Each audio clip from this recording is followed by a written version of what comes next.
जोङो मिरु लाइमोन गांखंनि जानानै नोंथांमोन बयखौबो बिटिसि ओनसोल आरो बिटिआर ओनसोलनि रायजो राजाफोरखौ गिबियावनो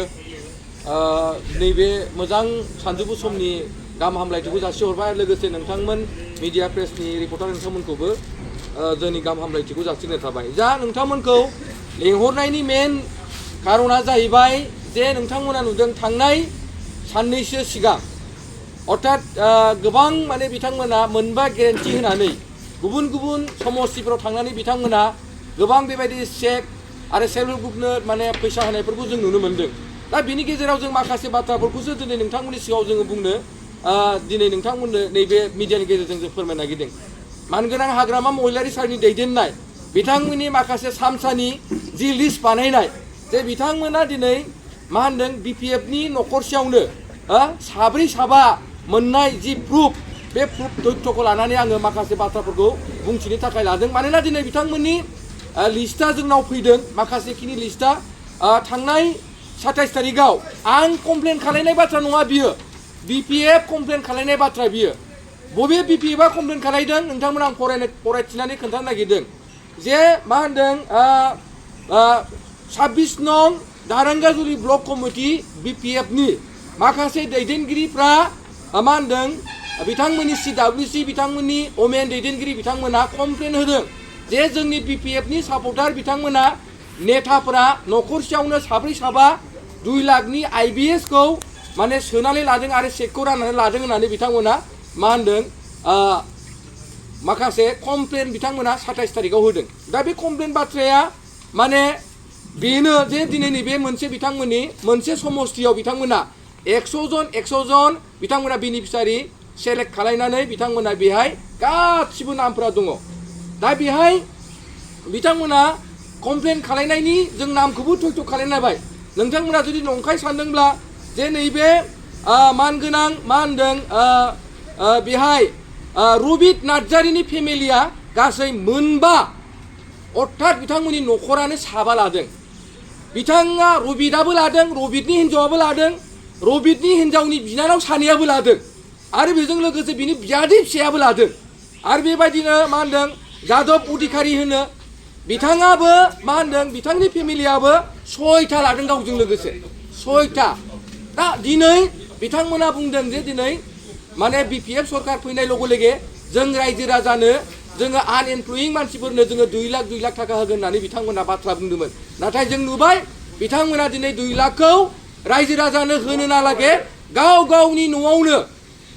रानलायलायनानै गाव गावनि गेजेरावनो गुलाय गुजाय जानायखौ जोङो दिनै नैबे प्रमान आकारै नोंथांमोननो रोखायै फोरमायथिदों आरो ओंखायनो आं दिनै नोंथांमोनखौ बुंनो नागिरदों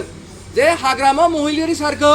जों बयबो सिनायगौ मिथिगौ बिथांखौ आं दिनै मोनसे नाम होनो सानदों जे बिथाङा मा होनदों थगायनायनि MA पास हाग्रामा महिलारि सारा मा होनदों थगायनायनि MA पास आरो बिथाङा थगायनायाव एक्सपार्ट आरो जि इउनिभार्सिटियाव खालायदों बिथाङा दिनै थगायनायाव एक्सपार्ट बेनिखायनो दिनै जोङो इउपिपिएल लाइमोन गांखंनिफ्राय बिथांनि नामखौ जोङो थगायनायनि MA पास हिसाबै जों बिथांखौ दिनै गुखुरा खालायदों मानोना दिनै नोंथांमोना साननानै नाय खालि थगायनाय आरो हाग्रामा महिलारि सारा जेब्लानिफ्राय सरकार सालायदों बे समनिफ्राय गोबां मानसिफोरखौ चिराङावबो जोंनि खालायबोखानाय सानथालि माखासे मानसिफोरनो जों जि हा होनो नागिरदोंमोन जि प्रक्रियाखौ जोङो लाबोनानै 95% प्रग्रेस खालायखाबाय आरो बे 90%खौ बिथांमोना एसे 5% लागायदेरनानै खामानि मावनानै हा पाट्टा होदों बे हा पाट्टाया टटेलि जोंनि फेरेंगा सार आरो प्रमद बर'नि नेतृत्व इउपिपिएलनि बे 5टा सरकारावनो खालामना फैखानाय बेखौनो बिथांमोना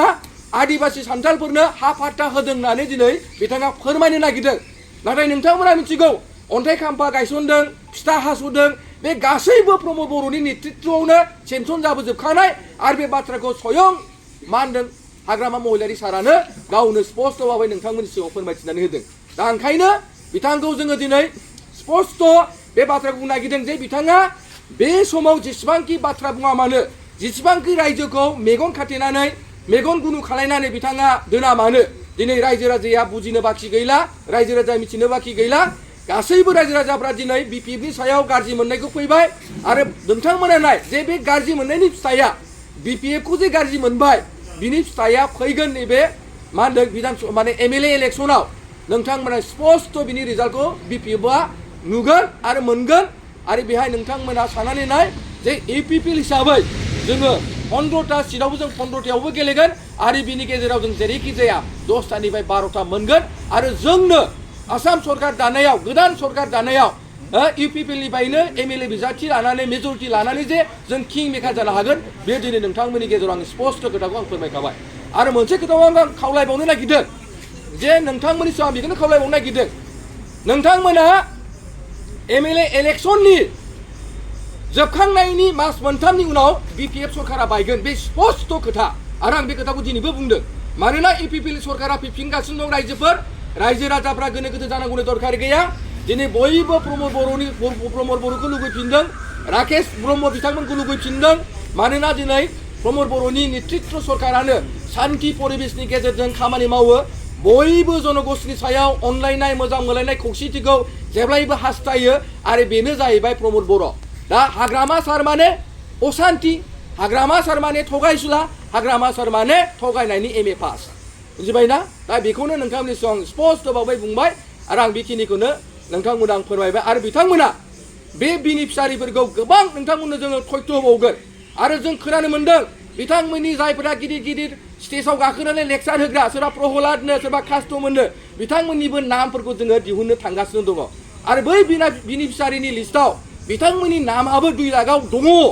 होननानै जोङो खोनादों आरो बेनि प्रुफखौ जों बावैसोनि उनाव जों फारि फारि फारि रायजोफोरनो फोरमायगोन बिथांमोना गावसोर गिदिर गिदिर लेक्सार होदोंमोन रायजोनो होनो होननानै बिथांमोना गावसोरनो गावनि फेमिलिनो गावनि न'खरनो बिथांमोना दिनै साफा साफा बिथांमोना लिस्ट होदों आरो जों खोनानो मोन्दों हाग्रामा महिलारि सारा थांनाय 5 बोसोराव बाथौ रिजर्ट आरो आर'नाइ आरो बिनि उनाव गौरां बिलियाव थानाय साखरि मावग्राफोर गावनि कर्मचारिफोरनो बिथाङा दरमाहा होनो हायाखैमोन जों खोनानो मोन्दों बिथाङा नैबे 2 लाख थाखाखौनो 2 लाख होनानै बे 5 बोसोरनि जिखिनि होनो हायै जिखिनि दरमाहाखौ दिनै बिथांमोना नैबे रायजोनि बेनिफिसारिनि फैसाखौनो बिथांमोना होदों होननानै जों खोनानो मोन्दों आरो बिनि लिस्टखौबो जोङो बावैसोनि उनाव जोङो रायजो राजानि गेजेराव नोंथांमोननि मिडियानि गेजेरजों जों फोरमान होगोन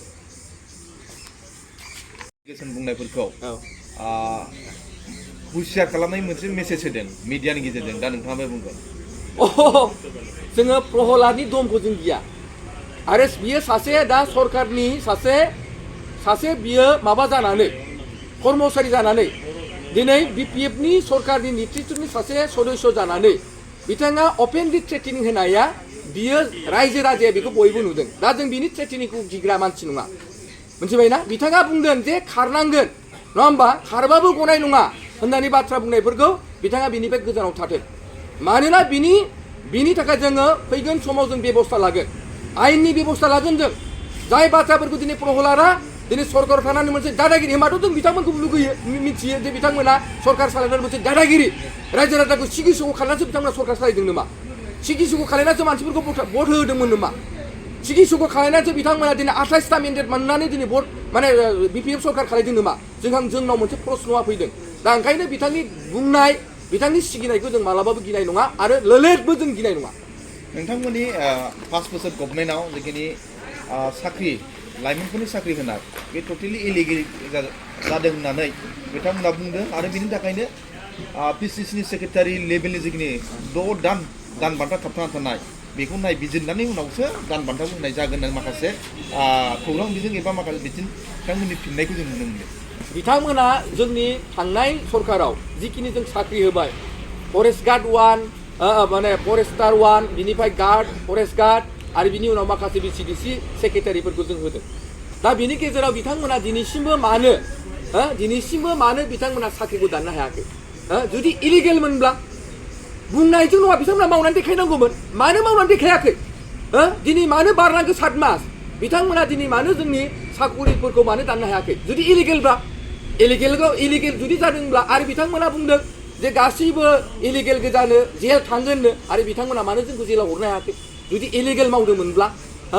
दा ओंखायनो बिथांमोना रायजोनो मा बुंगोन मा बुङा थांनाय समावबो बिथांमोना जोंखौ सिगि खालायनानै जोंनि कन्ट्रेक्टारफोरनि एखौ केन्सेल खालायनो होननानै बुंबाय जोंनि वार अर्डारफोरखौ बिथांमोना केन्सेल खालायनो गोनां माने नागिरबाय बिनिफ्राय गिनानै बिथांमोना मा खालायबाय मा होनदों उनाव जों खोनाबाय बिथांमोना मोनसेबो एखौनो केन्सेलेसन खालायनो हायाखै मानोना बे हेड मिनिस्टार बे एप्रुभेलखौ केन्सेलेसन खालायनो हानाय खेमथायानो गैया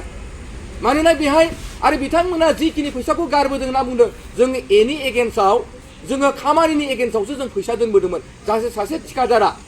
जिखि फैख'नि जिखि राजनिति हान्जानि जाया मानो बिथाङा मावनानै जाहाथे खामानि मावनायनि लगे लगेनो जाहाथे फैसा मोननो हायो बिनि थाखायसो जों बिनि एगेन्स्टआवसो जों फैसा दोनबोदोंमोन नाथाय जों दुर्निति खालामनानै दोनबोआखै जों हाग्रामा महिलारि सार बायदि 3 कौटिनि जोङो रिन गारबोआखै जोङो स्वयं जोङो 600-700 कौटि थाखा जों बिथांमोननो होबोदोंसो आरो बिथांमोना दिनै बेखौनो लानानै बिथांमोना रंजाबाय थादों बिथांमोना इन्जयमेन्ट खालामबाय थानायखौ जों नुनो मोन्दों आरो दिनै जों स्पष्ट हाग्रामा महिलारि सार फैनाय लगे लगे मेला जुवानि मेला जौ जुवानि मेला मिथिबायना दा ओंखायनो जोङो स्पष्ट दिनै रायजो राजाफ्रा माने बेफोरनि सायाव स्पष्ट जादों जे हाग्रामा महिलारि सारा जे दिनैनि दिनाव सरकार सालायनायाव जे फेलार जादों सरकार सालायनायाव जे दिनै बिथाङा मा होनदों हायैखौ जों नुनो मोन्दों बे स्पष्ट भाबै आरो बिथाङा सोरनिबा बिथोनावसो दिनै जनानै दिनै सरकार सालायबाय थादों बेखौ जों स्पष्ट भाबै जों बुंनांगौनि खोथा गैया दं बिधान सभा हिसाबै बिथांमोना थांनाय बिटिएफ हिसाबै थांनाय बिटिसि इलेक्सनाव मेजरिटि मोननानै सरकार दानो हादों नाथाय आपकामिं आसाम एसेम्ब्लियाव बिथांमोना 15थायाव 11थाखौ बिथांमोना गेलेगोन आरो मोनब्रैखौ बिजेपिनो हगारनाय मोनसे खौरां मोनदों दा बिथांमोना मेजरिटि बिटिसिआव मोननो हादों बिधान सभायाव मानो हगारनो नागिरदों बिनि उद्देश्य मा होननानै दं होनना सानो नोंथाङा स' जोंथ' आरो बिथांमोनखौ जों मा बुंगोन बिथांमोननिसो खोथा बे जिहेतु बिथांमोना बेहाय दा बिजेपि आरो ओमफ्राय बिपिएफनि मोनसे एलायन्सआव सरकार जाबाय थादों जिहेतु जों बिथांमोनजों दा एलायन्सआव गैया बिटिसिआव जोङो माने एनडिएआव दङब्लाबो जों दिल्लीयावसो दं जों आसामाव दंमोन जोंना दाख्लै मा होनदों 20 तारिखआवनो जोब्बाय जोंनिया एलायन्सआ थ' गतिके दा बे एलायन्सनि खोथाया दासिमबो जोङो स्पष्ट भाबै जों बुंनो हायाखै टिभिजों जों नोंथांमोननि मिडियानि गेजेरजों जोङो नुदों जे हाग्रामा महिलारि सारनो 11थाखौ होबाय आरो मोनब्रैया बिजेपिया लाबाय होननानै जों खोनानो मोन्दों दा जोंबो खोनादोंसो दा बे खोथाया इसिबां स्पष्ट जोंबो मिथिया खिन्थु जोंनिया एलायन्स जानाय जायजों खोथा गैया जोङो 15था सिटआवबो 15थायावबो जों गेलेगोन बेहाय जोंहा एलायन्स जानांगौनि खोथा गैया आरो जोंहा एलायन्स जाया बे उननि बाथ्रा खिन्थु जों 15थायाव 15थाबो गेलेनानै जेरैखि जाया देग्लाय जे जोंनि बिटिसि ओनसोल बिटिआर ओनसोलाव जे जों 15थायाव जेरैखि जाया 10थानिफ्राय 12था सिट मोनगोन बिनि थाखायसो जों मिरु लाइमोन गांखं आरो जोंनि इउपिपिएलनि माने दैदेनगिरि बिथांमोना ज' सानफ्रामबो जों मिथिं माथि खालामनानै एक्टिभिटिस खालामनानै खामानि मावबाय थादों आरो जोङो जेरैखि जाया जोङो 10थानिफ्राय 12था माने मेजरिटि लानानै जों देग्लाय जेरैखि जाया जोङो आसाम सरकार दानायाव जोङो किं मेकार जागोन बिपिएफआ मानो हगारनांगौ बिजेपिनि बेखौथ' बिथांमोननि खोथा मानोना बिथांमोना दिनै 28था जों बिथांमोना मोनसे समाव होनदोंमोन जोंखौ रायदोंमोन बिथांमोना इउपिपिएलआ बिजेपिजों थाबाय मिथिबायना बिनिखायनो बिथांमोनखौ बाहेर खालामनांगौ होननानै बाथ्रा बुंदोंमोन नाथाय दिनै जों नुबाय दिनै 28था मेन्डेट मोननानैबो 28था बिथांमोना समस्ति देरहानानैबो हारसिङै सिंगेल मानो बिथांमोना सरकार दानो हायाखै आं प्रश्न सोङो आं माबाखौ मा होनो हाग्रामा महिलारि सारखौ मानो हारसिं माबा दानो हायाखै बिथाङा दिनै मानो बिजेपिखौ लाफानानै मानो सरकार दानो गोनां जादों आरो दिनै बिथांमोना गिनानैनो दिनै गावसोरनो गोसो जानानै मा होनदों 15थायावबो गेलेनांगौखौ गिनानै बिथांमोना एलायन्स नङाबा जा दिगदार दङ जोङो माने जेनगोन होननानै सिन्था खालामनानै बिथांमोना दिनै मोनब्रैखौ बिसोरो गोसो खुसियै बिसोरो बिजेपिनो हगारदों दा बेहाय जा बुंनांगौ जेबो बे बिथांमोननि सिटसारिनि खोथा मानोना बेहाय जोंहा जोंनि माबाजों पलिसिजों खारगोन जोंहा जोंनि पार्टिजों जोङो माने गेलेगोन जोंहा केन्डिडेट होगोन आरो बेनि गेजेरजों जों देरहागोन आरो रायजो राजाया देग्लाय जोंजों दङ